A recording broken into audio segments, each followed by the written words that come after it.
você está no Tanque Cheio, o podcast da Academia Corporativa Allen. Eu sou a Karen Rodrigues e hoje eu estou com uma pessoa pra lá de especial que eu vou contar aqui para vocês. Bom, nós estivemos nos últimos dias na Nex, que é a maior feira de varejo de lojas de conveniência e postos de serviços do mundo, que aconteceu em Las Vegas no período de 7 a 10 de outubro.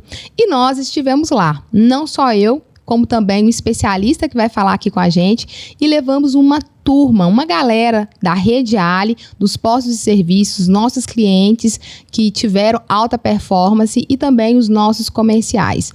Gente, foi muito bacana, uma experiência incrível, aonde a gente pôde ouvir, ver as tendências, as inovações, o que está acontecendo lá nos Estados Unidos e que a gente pode pensar, refletir e aplicar aqui no nosso dia a dia. Bom, mas antes de eu falar com quem eu estou falando, com quem eu vou falar aqui hoje, deixa eu contar um pouquinho do que é a Nex, tá? A Nex é o maior e o mais importante evento mundial, né, para o setor de conveniência, como eu comentei aqui.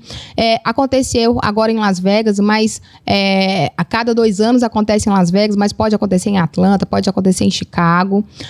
A Nex, ela existe desde 1961, ela representa a indústria de varejo de conveniência e combustíveis, representa mais de 200 mil varejos.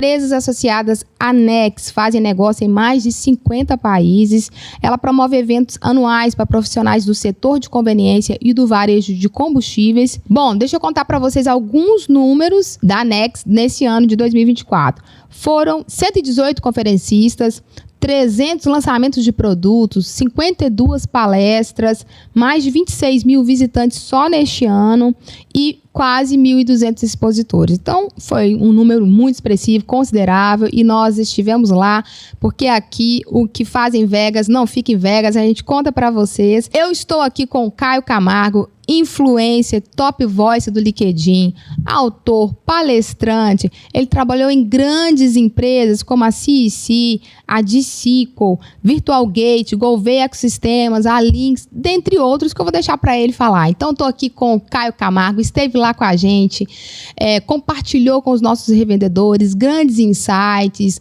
né, mergulhou com a gente tudo que a gente viu lá, passando pela feira, né? Enfim, ele vai contar aqui melhor pra gente, mas foi uma experiência incrível. Então, bora lá? Tudo bem, Caio? Prazer enorme falar com você. Que honra estar aqui no Tanque Cheio, esse super podcast aqui, o podcast referência deste mercado aqui. É uma honra estar com vocês. Saudações a todos. E que prazer estar nesse evento fantástico que foi a Nex, né, cara? É verdade. Os números são fantásticos. Foi uma experiência, assim, surreal em termos de produtos, de inovação, conteúdo, né, cara? Conteúdo. Muitas pessoas acham que é uma feira só da exposição, que conteúdo às vezes não ter, mas conteúdos fantásticos. A gente vai trazer alguns insights aqui. Insights são super relevantes para o mercado brasileiro. Eu que atuo em mercados mais abertos ali, eu falo com supermercado, moda, entre outros, além de posto. Então a gente acaba falando assim, cara, são informações e insights importantes para o mercado do varejo como um todo no Brasil, cara. Então, achei fundamental, fantástico, e vai ser muito bacana a gente dividir alguns insights aqui. Tem bastante coisa para a gente dividir ao longo dessa jornada hoje. É verdade, Caio. E eu tô aqui com uma listinha de perguntas para fazer para você contar para a gente, para a nossa audiência, o que rolou lá, né, para a gente compartilhar esse conhecimento, porque o Tanque Cheio, como você falou, ele é o maior do nosso segmento, né? E eu tenho certeza que tem muita gente esperando para a gente poder contar o que rolou lá. Então, será que a gente vai contar para eles, cara? Bora, vamos contar.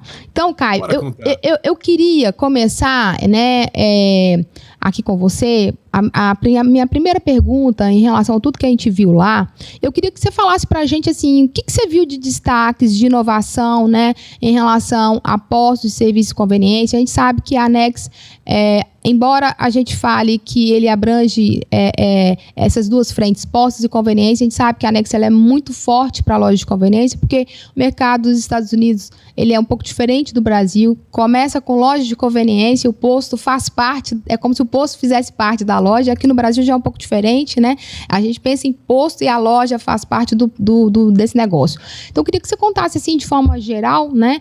Esses principais destaques que você viu, observou, leu e acompanhou lá na Nex. Maravilha, maravilha. Tem bastante coisa. Quanto tempo a gente tem podcast? Não, aqui estamos aí sem limite. Pode falar, Caio. Não, tô brincando. Quando a gente fala dessa relação entre posto e conveniência, acho que o primeiro insight importante, né, pra gente ter, exatamente como você falou, né, o mundo lá nos Estados Unidos começou pela conveniência, que aí o SKU lá do combustível, aliás, o combustível é um SKU nessa conversa, né, toda, né? Diferente do posto que a gente colocou o posto de combustível em primeiro no Brasil e depois começamos a agregar conveniência, tal, historicamente falando, né? E isso é o que você colocou como contexto. Acho que o principal que tem falado aqui hoje é que, pelo menos eles colocaram, é que quando a gente olha no pequeno prazo e no longo prazo, né? No pequeno prazo, a realidade deles, daqueles que só vendem combustível, né, é que combustível ainda tem sido lucrativo de alguma forma, tá? Tem ainda números positivos de vendas, né? Embora todo o conceito de carro elétrico que a gente vai falar daqui a pouco, mas assim, o fato é que as margens estão cada vez mais apertadas, né? Então ainda é um commodity tem a tendência, né, de você apertar cada vez mais. Mas uma questão muito forte que está acontecendo nos Estados Unidos, numa rampa crescente nos últimos anos, é que o custo operacional disso tem sido cada vez mais puxado. Inclusive por questão de funcionário, que é a mesma coisa que a gente vê no país, aqui no Brasil, né? Para você empregar pessoas no varejo é cada vez mais caro. O custo com pessoas tem aumentado muito nos Estados Unidos. Em alguns casos do varejo americano tem duplicado o custo hora, né? Então isso tem impactado gradativamente nos custos, isso tem apertado as margens, entre outros fatores. E aí eles falam que no curto prazo, né, ainda funciona. Mas quando eles olham a parte de conveniência, de merchandise, de restaurante, de food service, né, esses serviços aí além da pista, há um cenário muito positivo de margens, expressões que pode se considerar, né? E do outro lado da moeda, aqueles que são só hoje a conveniência, né, eles têm um ponto contrário. Hoje existe uma questão inflacionária nos Estados Unidos preocupante, lembrando que isso é cenário americano, né? Então existe um cenário de inflacionário preocupante. A cesta tem caído do americano, o americano tem feito opções na hora de comprar, ou tem comido menos fora de casa, né?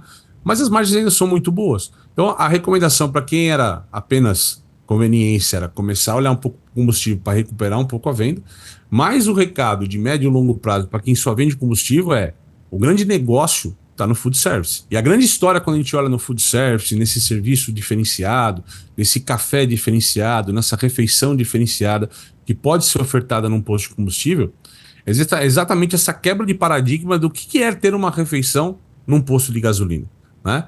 Então até tem um desenho bacana que foi apresentado, né? Como é que uma IA representa um café do posto. Então era o cara todo sujo de graxa, com uma xícara de café passando pro cliente, e de uma visão do que tem que ser uma cafeteria, né? O barista lá, todo arrumado, decorado o ambiente, e que foi mostrado os exemplos aqui, a gente pode citar daqui a pouco, que quanto mais uma experiência única, quanto mais eu olho aquilo como um negócio próprio, com vida própria, com identidade própria, com serviços de qualidade, com algum produto ou serviço icônico que faça uma referência, que o consumidor entenda, mais eu consigo criar qualidade. Isso é um segredo que não é para um varejo como um todo. E quanto mais eu trago experiência para o negócio, menos refém do preço eu fico. As pessoas estão dispostas a pagar mais caro para ter produtos melhores. Uma brincadeira que eu sempre converso com as pessoas em palestra, eu falo assim, né, cara? Qual a sua pizzaria favorita? Aí todo mundo tem uma pizzaria do coração, que favorita e tal. Com certeza, quando a pessoa me responde isso, não é a mais barata que ele conhece. Então nem sempre as pessoas querem comprar produtos por preço, elas querem qualidade. Então um grande paradigma, como é um paradoxo aqui, é como é que a gente faz um salto de qualidade em cima dos serviços ali de food service e outras questões que a gente pode agregar ao posto, né? Mas ao mesmo tempo tomar cuidado só no que está dando dinheiro hoje, que é a gasolina nesse contexto todo. Isso pode ser um risco a médio prazo no negócio ali, principalmente em cima de margens e tudo mais. Legal, e esse ponto que você falou é muito interessante, que aqui na academia, né, nós somos uma universidade corporativa, a gente fala muito isso com a nossa revenda nos nossos treinamentos, da importância do valor, né, e sair um pouco dessa questão de preço, porque como você comentou, quem fica só no preço perde pelo preço. E aí, já que a gente está falando dessa parte um pouco mais sensível e às vezes a gente acha que essa questão de inflação só acontece aqui no Brasil, a gente viu que esse assunto foi falado muito lá nos Estados Unidos, né? Muito. Eles também estão vivendo uma situação um pouco delicada lá nos últimos tempos e eu queria também que a gente trazesse um pouquinho dessa visão. Como que as lojas podem se adaptar às mudanças do comportamento do consumidor, especialmente com a influência da inflação? A questão é você trazer mais qualidade de serviço, né? O que aconteceu nos Estados Unidos, alguns números aqui pra gente trocar, tá? Tô olhando, fazendo minha colinha do lado aqui, cara, pra quem tá vendo a gente por vídeo também, minha colinha do lado. Algumas categorias que mais impactaram no consumidor americano, tá aqui, ó. Alimento refrigerado, subiu alta de 14% em um ano. Mercearia alta de 17%, né? Então, o consumidor norte-americano, ele tá passando por uma situação complexa. Então, ele tem consumido menos fora de casa. Isso no Brasil também acontece, é um fato, tá? Menos fora de casa e tem passado, né, a tentar comprar alguma coisa no supermercado para baratear, fazer o velho e bom marmitinha, como a gente faz quando a gente quer economizar dinheiro de comer fora, né? Leva a marmita no trabalho e tudo mais e tal, ou até com uma opção saudável, né? Mas as pessoas estão buscando. Então, eu acho que o varejista ele tem que buscar qualidade de serviço, novo mix de produto, né? Então ele pode olhar, tentar numa questão de preço, onde tinha um hambúrguer muito caro, ou uma refeição mais cara, no caso de já trabalhar essa questão do restaurante, como é que eu consigo criar uma opção mais economicamente viável para o consumidor, né? Aqui no Brasil a gente podia falar, olha, ao invés de um prato à la carte, vamos fazer uns pratos feitos aqui mais simplificados, né? Uma proteína, um arroz, um legume, alguma coisa que consiga ter um custo mais interessante para esse consumidor, né? Tem que estar atento, né? A pesquisa que eles mostraram lá para a gente é que o cenário mudou tanto que em março de 2024, quando era perguntado para o consumidor, né? Olha, do que você abdicaria uma questão de inflação? O que você deixa de comprar quando o bolso está apertado? E aí, naquela época, em março, ou seja, tão próximo da gente aqui, 53% das pessoas falaria de experiências. Almoçar fora, viajar, por exemplo, como experiência. Agora, em agosto, esse número passou para 66%. Né? Então, é um impacto muito grande. O grande segredo está em começar a ofertar coisas diferentes para o seu consumidor, entender momentos dele.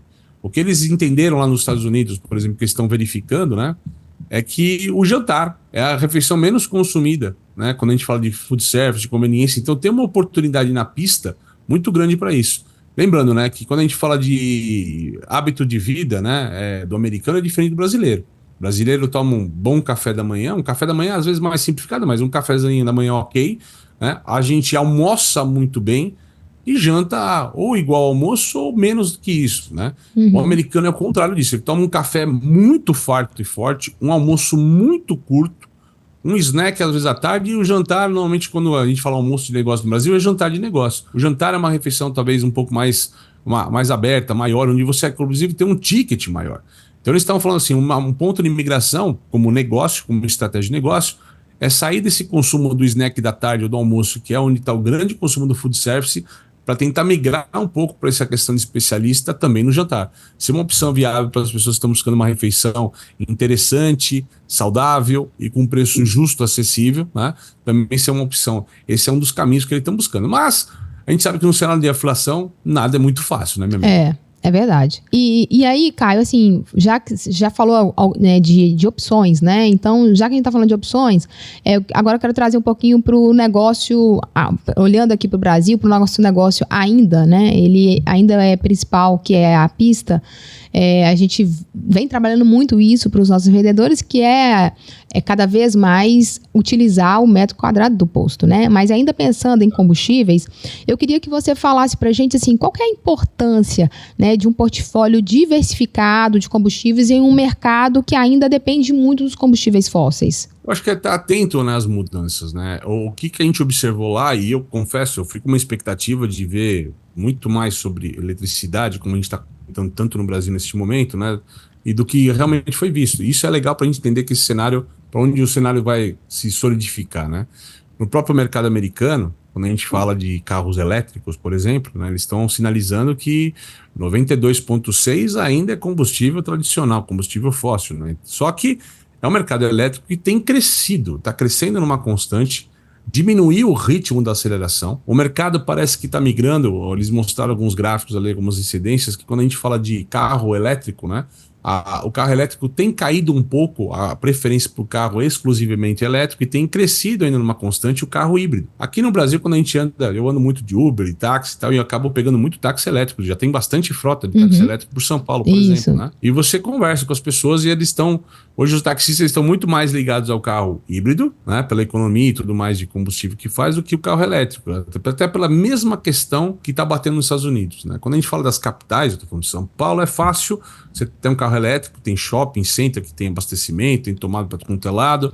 Mas quando a gente fala de Brasil, né? Não tem uma infraestrutura para uma pessoa que precisa trafegar pelas estradas, né? Ou precisa caminhar muitos caminhos nessa história. Então, primeiro, o posto estar adaptando, estar abrindo este leque, saindo da região de São Paulo, começar a abrir essa leque de oportunidades com esses combustíveis, torna-se uma referência para quem tem esse tipo de demanda, né?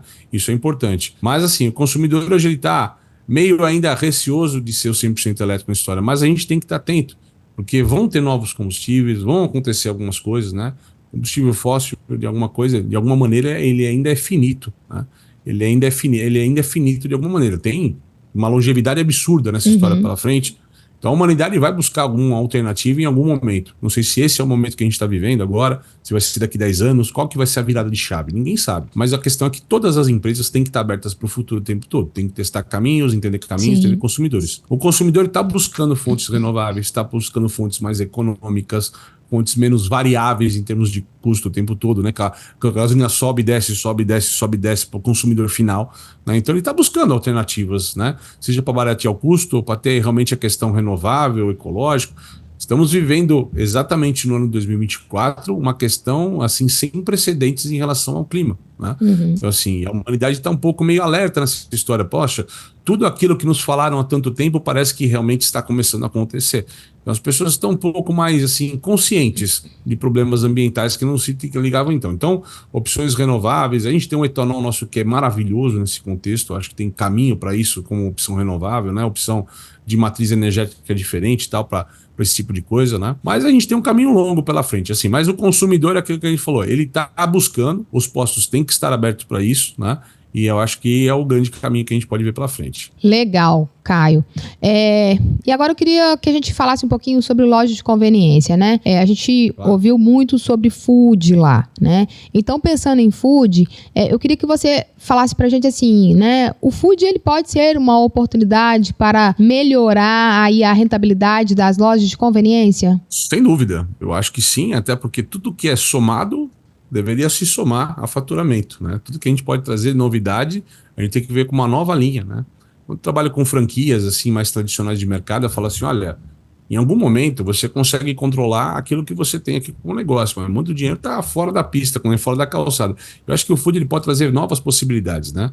Não só para aquele cara que vem abastecer o combustível, vai lá tomar um cafezinho, comprar uma coxinha, né? Esse é um cara, mas para pessoas que possam ir direcionalmente assim, e eu não vou lá para abastecer, eu vou lá para consumir, eu vou lá para tomar um café da manhã, eu vou lá para comprar um pãozinho, eu vou lá para ter uma refeição, né? E além do mais, eu posso ainda, como uma unidade de negócio de conveniência, hoje vender como delivery. Então, ser uma referência, um hub para entregar cerveja gelada, para entregar pãozinho quente, para entregar produto de limpeza, qualquer outra coisa que faça sentido dentro da região que eu estiver atuando, né? Pela capilaridade, os postos podem ser considerados ótimos hubs de oportunidades aí de venda, de distribuição de produtos e tudo mais, né?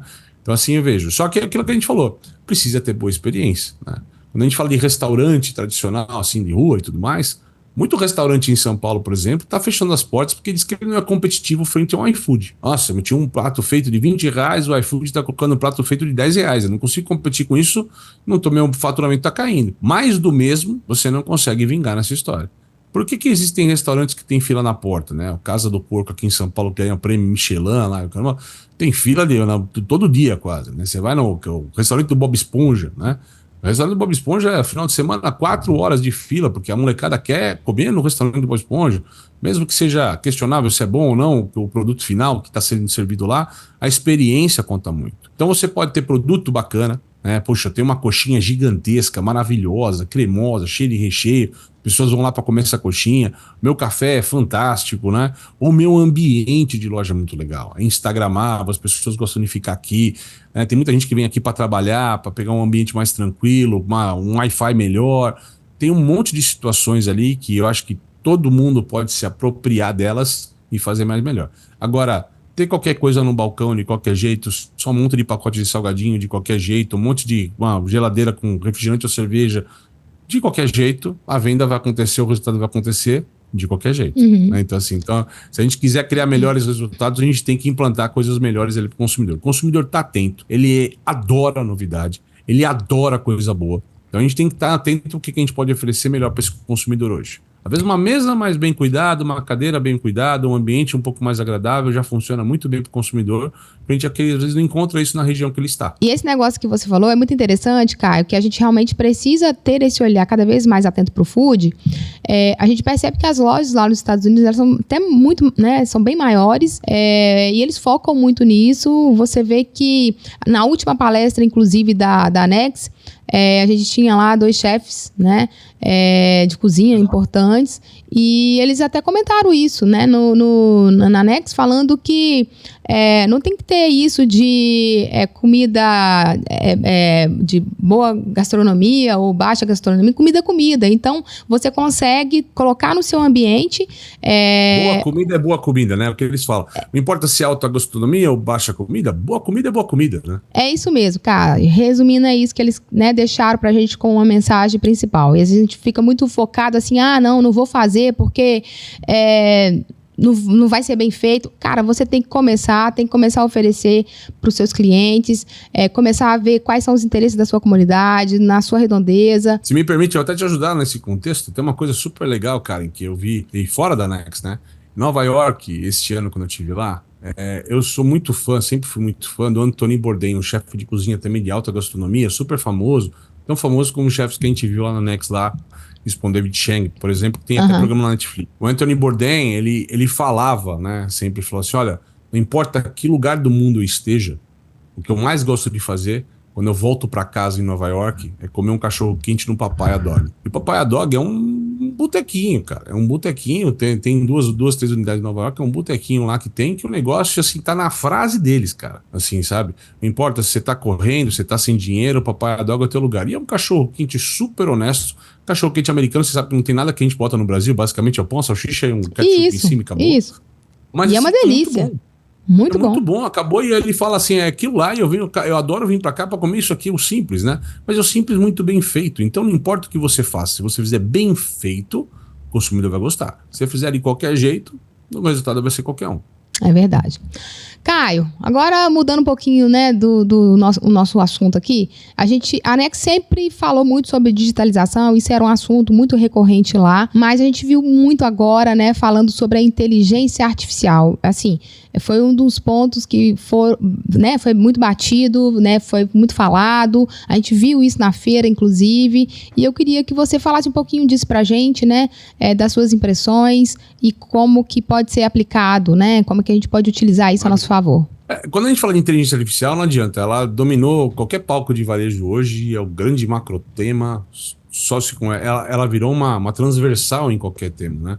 Porque você fala de indicadores econômicos, tem uma IA para fazer gestão, compra tem IA para fazer gestão, pessoas tem IA para fazer gestão de pessoas, então a IA ela é uma transversal para fazer seleção de gente, por exemplo, ela é uma transversal em qualquer tema que você fala, em qualquer segmento, em qualquer área específica do negócio hoje, né?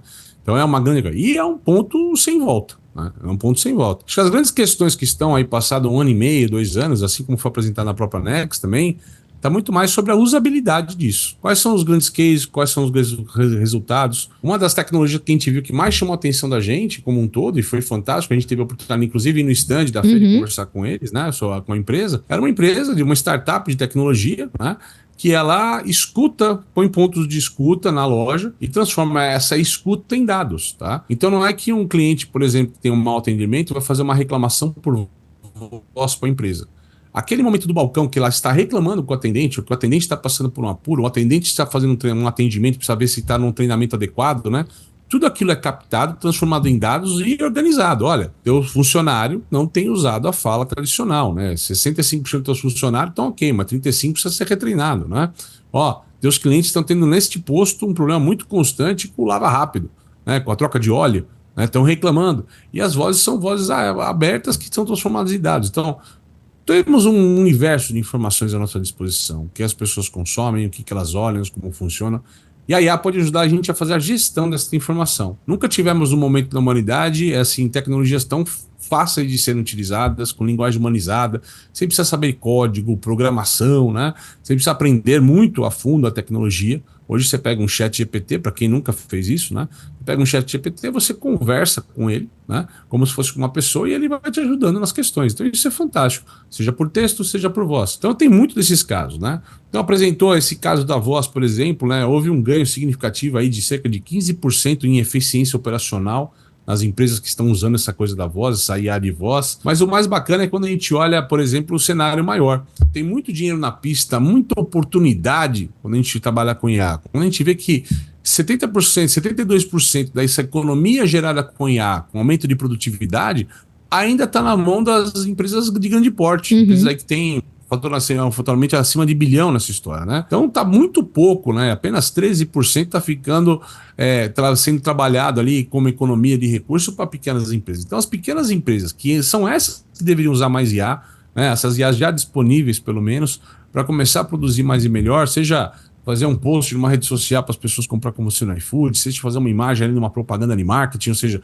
poupar receitas mínimas que seja. Porque se eu faço uma imagem que eu uso numa campanha de marketing, por exemplo, um banner, alguma coisinha assim, eu já estou pondo o recurso de uma agência, de um cara de design e tal, que eu iria custear. Então isso já por si só já é uma economia de recursos, né? Então, se eu começar a usar isso num contexto maior, eu vou ter economia. E as grandes empresas hoje estão nesse debate. Como a gente usa isso de forma eficiente? Ninguém tem uma resposta muito clara para isso, cara. A gente tem casos isolados, mas no geral, quando a gente olha IA é uma ferramenta. Então, para a ferramenta, a gente vai ter que se treinar a usar cada vez melhor a ferramenta, para que a gente seja cada vez melhor na ferramenta, para que a gente poder apoderar isso, empoderar o negócio em cima disso. A IA, em forma nenhuma, vai resolver sozinha nossos problemas. Muita gente acredita que é botar a IA na empresa e ela vai resolver a empresa sozinha. Isso não vai acontecer. Já ter pessoas preparadas para ter uma linguagem que conversa com a IA, para que saiba usar aquilo como ferramenta, para extrair o melhor possível dela. Mas a gente está vendo ainda que ainda é um recurso, infelizmente. Muita empresa grande já acordou para essa questão, está trabalhando bem. Empresas pequenas ainda têm total oportunidade de fazer isso. Às vezes não entram nesse jogo por um simples fato de eu não sei se é para mim, isso é muito complexo, isso é só para empresa grande. Quando hoje, inclusive, a gente tem Chat GPT com uma referência de inteligência artificial gratuita no telefone das pessoas. Então, assim, podemos fazer muito mais e melhor usando IA hoje nessa história. Isso é um fato. E é legal que lá também teve palestras mostrando lojas de conveniência, né? Utilizando isso a seu favor, né? E mostrando, inclusive, dados. Como que isso trouxe resultados favoráveis. Nós fizemos essa visita na feira, mas teve algumas lojas de conveniência, alguns grupos de lojas de conveniência mostrando como que isso, de fato, melhorou aí a operação. E agora, Caio, eu queria que você falasse um pouquinho sobre a geração Z, né? Esse também foi um tema que foi muito discutido lá. Ninguém se preocupa com isso. Como assim, né? E a gente sabe que é uma geração que... O maior problema que todo mundo tem hoje, né, cara? Como é que a gente vive com essa galera? E como é que essa galera, né, essa geração Z tem influenciado aí o futuro do consumo das lojas de conveniência, né? E como é que a gente se prepara? Porque é aquilo, não dá mais... A gente teve um podcast que a gente até falou isso, né, sobre essa questão das gerações. Não adianta mais você falar assim, não, todo mundo tem que se adaptar, né? A gente está vivendo um momento que eu tenho que olhar para a geração Z, a geração Z também, de certa forma, ela se adapta a algumas coisas, mas não dá mais para a gente já ouviu muito assim, isso é mimimi, isso é aquilo outro e tal. Então, assim, o que você pode falar para a gente sobre isso? Isso dá um podcast inteiro, mas vamos lá. Geração Z, primeiro para definir, para quem sempre fala do tema, mas não sabe se é o tema. É legal que esses cortes de geração, eles têm sempre um fundamento tecnológico. A tecnologia molda a sociedade e acaba mudando esses novos comportamentos. A geração Z tem uma variável ali de 1 ou 2 anos, que é para alguns especialistas. Uns falam que é 95, outros 97, um fala que é 2010, 2012. Eu gosto dessa versão que a gente fala que starta ela em 95, termina ela em meados de 2010, tá? Nós estamos falando mais ou menos aqui de começo da internet, como o berço dessa geração Z, e aqui o advento da rede social, como o fim dessa geração para o começo de uma outra geração. O corte é mais ou menos isso, entre a internet e a rede social. E é legal que essa geração, diferente da gente que vem de uma geração, que a gente começou analógico, com a televisão e tudo mais, a gente viu nascer a internet, a gente migrou para a internet. Essa geração, por nascer após a internet, ela já nasce com esse contexto do digital. Ela já nasce com esse digital como um caminho natural para ela, e não um ambiente físico, né? Então ela tem um outro contexto de relação pelas redes sociais. Quando ela chega com 15 anos de idade, ela já começa a usar as redes sociais de forma mais intensa. Então, essa geração de TikTok, essa geração de Instagram, né, que é a geração que a gente está vendo hoje vigente, tá? É um mercado absurdo. Nos Estados Unidos, eles estão colocando aqui 360 bilhões de dólares já como um mercado. Hoje representa aí uma fatia de 20% da população. Eles estimam que vai ser a população economicamente predominante em 2034, daqui 10 anos. Então, daqui 10 anos tudo que está acontecendo em consumo que você fala de geração Z como tendência, daqui a 10 anos, ele não é mais tendência, ele é o comportamento predominante. Tá? Então, tudo que a gente está vendo de rede social, esse comportamento e tal, ele vira comportamento predominante daqui a 10 anos. É pouquíssimo tempo na pista aqui para a gente pegar. E 50% dessa galera, por exemplo, né, desse fato da rede social, começa a compra pela rede social. Aquela pessoa que está navegando num conteúdo e arrasta para cima, né? E está recebendo promoção, ele está sempre escutando um influencer, né? Então tem sempre alguém falando, olha, eu fui aqui outro dia no posto da Ali, olha só, essa coxinha fenomenal que eles têm, olha só quanto recheio e tal. E ele vai consumir essa coxinha a partir de uma propaganda que ele vê numa rede social, né? Algum influencer falando disso, né? Então começa por essa história. Então eles têm o que eu achei mudado muito bacana que eles falaram de comportamento americano, de comportamento de lógica de conveniência lá nos Estados Unidos com a geração Z, é que realmente ele começa no online essa jornada. Então, a mais da metade deles vão pegar o buy button lá, o botão de compra a partir da rede social. Só que quando a gente vê um caminho geral aqui, maior, tá? Mais ou menos, a cada dólar gasto pela geração Z, é quase uns 50-50 entre o que foi consumido no digital e o que foi consumido no físico nessa história. Então, o físico não está abandonado para essa geração. Então, a gente só vai conseguir atraí-los se a gente conseguir algumas referências que eles vão lá, como a experiência, o Instagramável, já que eles estão na rede social, eles querem aparecer na rede social. Então tem ambientes que favoreçam a imagem deles frente a isso, eles também querem frequentar esses ambientes, os ambientes que estão famosos, as coisas pra lá, tá? E aí, só pra um dado importante que tem deles, assim, aliás, você falou uma coisa que eu gosto de falar, tá, cara, e que eu acho que é legal, fora da Nex aqui, mas você falou da geração mimimi, e muita gente reclama, né, geração mimimi e tudo mais e tal. Tem duas coisas que eu gosto de falar muito sobre isso, né? Eu e meu sócio lá no VarejoCast, né? A gente fez um estudo longo, né? Sobre as gerações, o comportamento das gerações ali. Então a gente pegou desde os baby boomers, né? O que a geração economicamente vigente fala sobre a geração que está chegando. E olha só esse retrato, né? Toda vez que tem uma geração economicamente vigente, as críticas sociais são praticamente as mesmas. Parece um absurdo que eu vou falar isso, que desde os baby boomers, nos anos 50, a gente tem a mesma crítica da adolescência, do pessoal e tal. Não. Pensa nos anos 70, né? Como é que os empresários nos anos 70 olhavam, por exemplo, os hippies, julgavam os hippies. O pessoal não quer saber de nada, o pessoal é tua paz e amor, o pessoal não quer trabalhar, essa geração está perdida. Ou seja, as críticas sociais são muito parecidas com o que a gente faz hoje quando a gente olha para a geração Z. Existe a geração da contracultura. Isso é uma mudança que sempre vai acontecer. A geração Z, quando ela for a geração predominante, ela vai reclamar de coisas muito parecidas com a geração que estiver chegando, a da Alpha, né, que é a geração seguinte à geração Z. Então, essas coisas vão acontecer nesse modo, tá? Isso muda bastante. Outra coisa que é interessante olhar, quando a gente fala que eles são muito digitais, né? A gente tem que olhar que muita gente que a gente quer trazer para o mercado de trabalho, que trabalhe com a gente e tudo mais, né? Há 4 anos, quando eles estavam entrando nessa maturidade, ou nessa vida adulta, fechando o 2º grau, ou indo para uma faculdade e tal, eles estavam estudando no híbrido remoto no momento de pandemia, no mundo inteiro. Verdade. Né?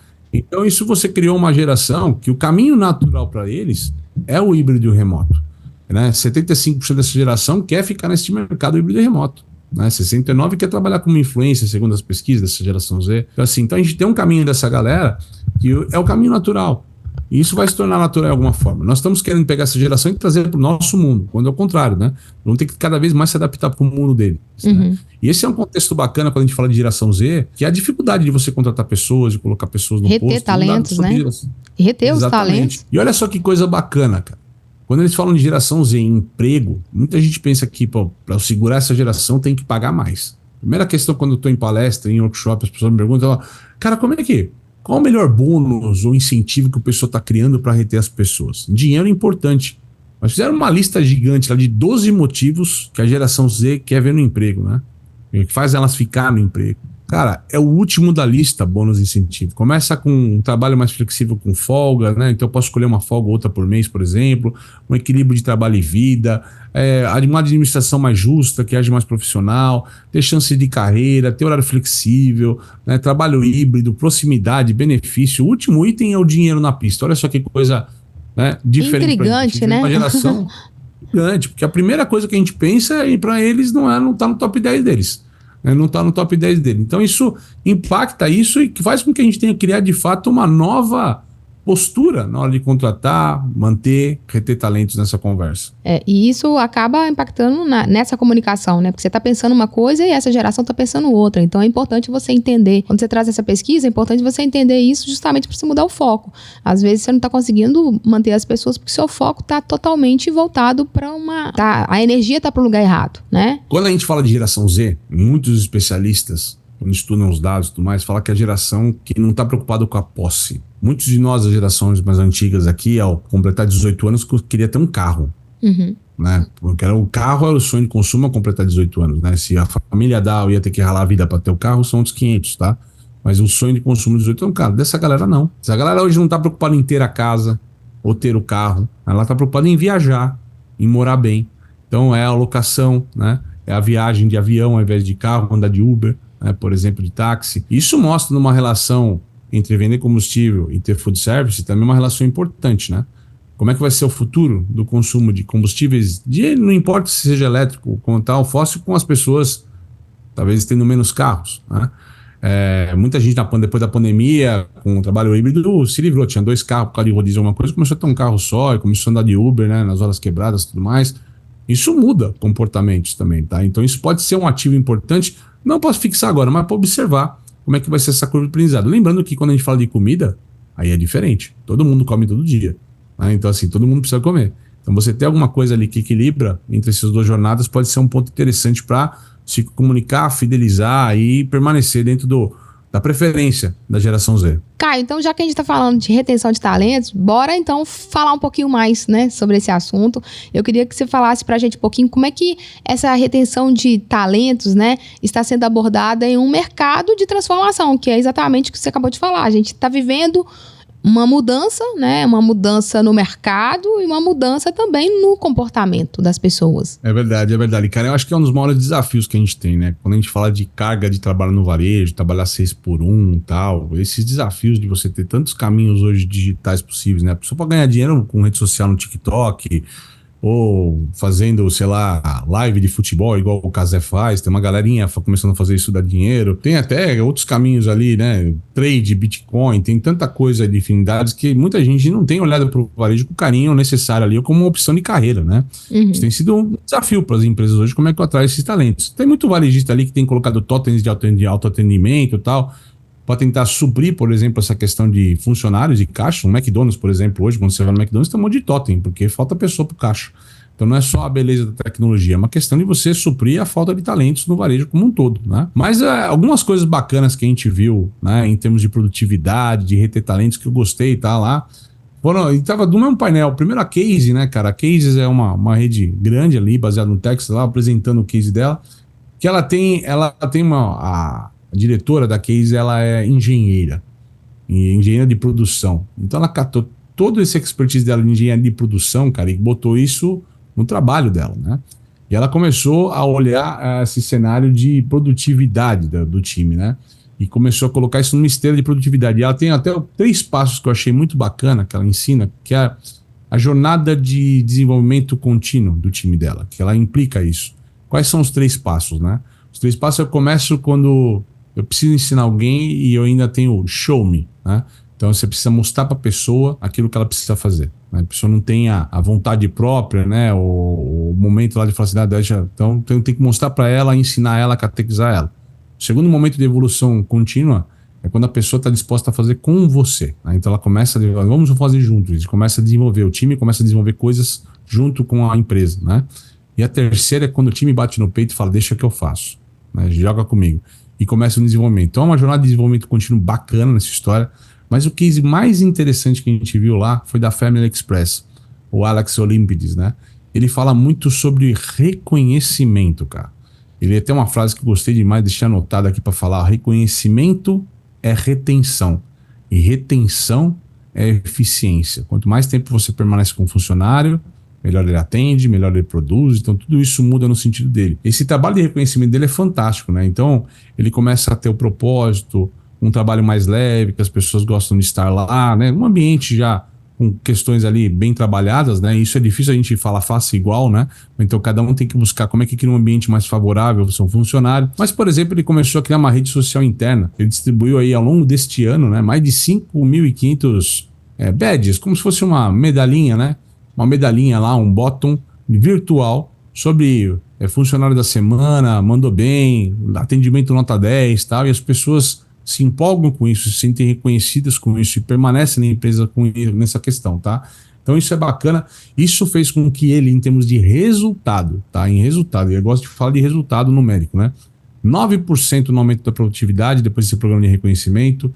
Começou a ter uma queda de 22% em cima de acidentes no trabalho, acidentes diários ali, e 22% nessa de queda, nessa falta não mencionado motivo lá, o absenteísmo. A pessoa faltou e não falou nem porque faltou, só faltou, né? Então, isso começa a ser bacana, né? Então, acho que a grande questão que tá, o grande problema no varejo que tem é a gente como reter. Então, a gente só vai conseguir reter, segundo o Alex, se você reconhecer seus talentos. Então, uma coisa importante é o que você está fazendo para reconhecer os seus verdadeiros talentos que você tem hoje, para eles se sentirem mais produtivos. E aí um outro ponto que eu achei bacana, que a gente falou de IA agora há pouco, que eu vi de maneira inédita isso, né, na Nex e no mundo, né, é que funcionários que estão usando IA para produzir melhor, tá, para produzir algo dentro do negócio, seja um post de um texto, legenda, qualquer coisa que esteja fazendo com IA, eles se sentem mais produtivos. E se sentir mais produtivo é um motivo para querer ficar no local. Eles se sentem bem por se sentirem mais produtivos, eles querem permanecer no local. Então a IA, de uma maneira não direta, indireta, tem ajudado as pessoas a se sentirem produtivas e permanecerem no local. Olha que dado bacana, Karen. Interessante, bem interessante isso. E essa frase que você comentou, ela fica a dica aí para a nossa audiência, né? Se eu não estou conseguindo reter, eu estou tendo baixa de eficiência. E às vezes, mais uma coisa a gente não aqui, para pensar nisso. E tem mais uma coisa legal, quase deixo de escapar, isso acho umas coisas mais bacanas que eu quase bobeei aqui. Tô olhando aqui minhas colinhas aqui pra gente não lembrar todos os números pra nossa audiência aqui, pra tua audiência, que eles têm um processo de contratação lento. Eles contratam 1 a cada 50 entrevistas. Por mais que tenha necessidade, eles não se desesperam em contratar.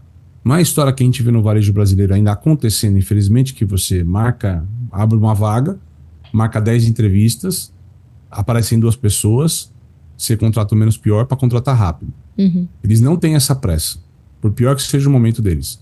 Eles têm uma visão que ele falou assim, ó, olha só que legal essa frase, ó. Os candidatos têm que ser igual a gente, o mesmo feeling da gente, o mesmo perfil da gente. Estamos escolhendo pessoas para trabalhar anos conosco e não apenas para preencher vagas. E eu acho que isso é fora de série. Tá? Então isso é fora de série. Como é que eu contrato pessoas? Eu contrato para tampar um buraco? Ou eu estou contratando pessoas que eu quero que fiquem 10 anos comigo de casa? Isso é cultura, né? Qualquer empresa como cultura tem que implantar isso como razão de ser. Eu acho que isso muda tudo que a gente vê hoje no mercado de trabalho. Então eu acho que isso foi uma das fases mais fantásticas que eu escutei nos últimos tempos, assim, sabe? Muito bom, Caio Camargo. Bom, eu queria que você voltasse agora falando um pouquinho ainda sobre os carros elétricos, né? A gente começou a falar um pouquinho lá no início do podcast, mas eu queria que você ainda explorasse um pouco mais esse assunto, falando sobre quais são os desafios enfrentados pela expansão dos veículos elétricos no mercado de combustíveis. Eu acho que tá o maior desafio, assim, vender carro elétrico é fácil. Fazer o consumidor estar satisfeito com ele é outros 500. Uhum. Um bate-papo que eu tive com o Fred, né, da Ali lá, e a gente tava conversando, ele falou, cara, tem um dado que saiu nos Estados Unidos aqui, né, donos de Tesla elétricos aqui, né, a cada 10 vendidos ali, que os caras se livram do carro, no segundo carro dele é um carro a combustão. Uhum. O cara desiste do carro elétrico, né, não quer ficar no carro elétrico, né, então assim, metade do pessoal que acaba tendo um carro elétrico pela paixão do Tesla voltou pro carro da combustão tradicional. Eu acho que o maior desafio está no uso do dia a dia, né? Então, eventualmente, se você tiver um trânsito, não se calcular direito, não se planejar direito, eu acho que o uso do carro elétrico tem uma disciplina ali ainda no Brasil necessária de você saber para onde você vai, quando você vai usar e onde você vai ter que parar para você poder abastecer. Não é como catar um carro com gasolina e andar sem limites aqui e só quando der reserva para no posto e segue em frente, né? O carro elétrico não permite isso pela falta de infraestrutura. E o mercado americano enfrenta exatamente o mesmo problema. Não tem infraestrutura quando a gente fala dos rincões, né? No miolo dos Estados Unidos. Tem quando a gente fala Nova York, tem quando a gente fala Los Angeles, São Francisco. São Francisco, né? Eu vi muito Cidades isso lá. Simples ali, tem muito. Na China, maravilhoso, na China, tudo que roda na China, tem um monte de tecnologia rodando para essa história e tal. Mas quando a gente vê nos outros pelo lugares, tamanho das coisas assim, Estados Unidos, Brasil, né? A gente tem um cenário de infraestrutura complexo, que vai levar alguns anos para estar consolidado, né? Então, a gente vê usos dessas questões, mas acho que o grande problema do americano, ele não está comprando muito essa ideia por conta disso. E a própria indústria americana está puxando o freio, né? Está puxando o freio para essa história. Se aventurou nesse mercado e voltou, né? A Europa tem um cenário grande dessa história também, que olhar muito para isso é quebrar indústrias ali tradicionais, não é? Na Itália, na França, Renault, Citroën, Fiat na Itália e por aí vai, né?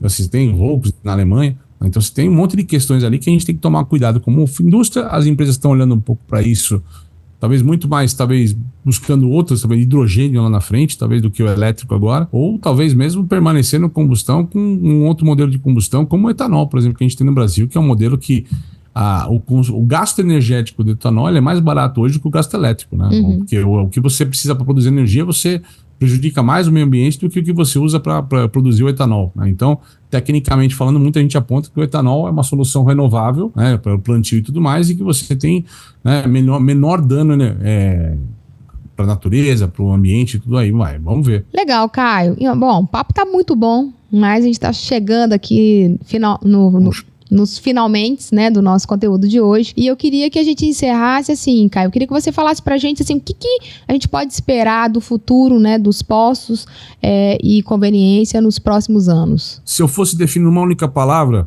é uma palavra que já está no mercado há muito tempo. É uma palavra que a gente já fala há muito tempo. Nós estamos falando de experiência. Sim. Eu acho que o que sintetiza tudo isso que nós estamos falando é experiência, né? Então a experiência está dentro de tudo aquilo que a gente está falando. Olha só. Pode ser experiência quando a gente fala do carro elétrico, eu tenho uma rede de postos, né, uma rede de distribuição, por exemplo, de que atenda uma necessidade nova do meu consumidor, uma tendência de mercado. Então, a experiência pode ser isso. Uma rede que me atenda, mesmo na tendência de mercado, de algo que é novo mercado, a gente está certo. A experiência pode ser um atendimento nota 10, as pessoas que trabalham lá com vontade e tal, tudo mais. Então, isso pode ser uma experiência para o teu trabalhador.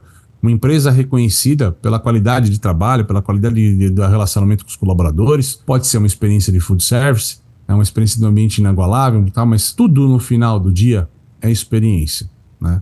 Quando a gente não tem experiência, a gente só tem preço. E só ter preço hoje é uma fria danada. A gente está cada vez mais enxugando o preço. Então, o que vai fazer qualquer empresa levantar e ir para outros patamares, para outros níveis de mercado, é a experiência.